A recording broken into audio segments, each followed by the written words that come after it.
மாண்புமிகு பாரத பிரதமரை கண்டந்துண்டமா வெட்டுவேன்னு சொன்னா அராஜகவாதி, வன்முறைவாதி அந்த தாம அன்பரசன். இன்னமும் அந்த தாம அன்பரசனை ஏன் டிஜிபி அவர்கள் கைது செய்யாம இருக்காருன்னு எனக்கு தெரியல.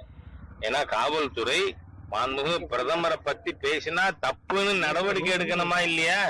அதுவே செய்யல. அதனால அந்த வன்முறைவாதி என்ன சொல்றான், வடக்க இருக்கவங்களாம் பன்னி மாதிரி குட்டி போட்டுக்கிட்டே இருப்பான்னு. என்ன நினைச்சுட்டு இருக்கீங்க? ஒரு மாநிலத்து மக்களையும் இழிவா பேசலாம்ங்கிறது உங்களோட கனவா? நடக்கிறதே வேற. நான் அதனாலதான் நேத்தே சொல்லி இருக்கேன். இத பூரா துரைமுருகன் அவர்கள் பேசினதையும் தாமா அன்பரசன் பேசினதையும் ஹிந்தி சப்டைட்டில் போட்டு உன்னோட 23 கட்சியா 33 கட்சியா எண்ணிக்கைக்கு என்ன பிரயோஜனம்? ஆடு சதை, 6வது விரல் இதெல்லாம் வச்சுக்கின்னு இருக்காங்க 23 22.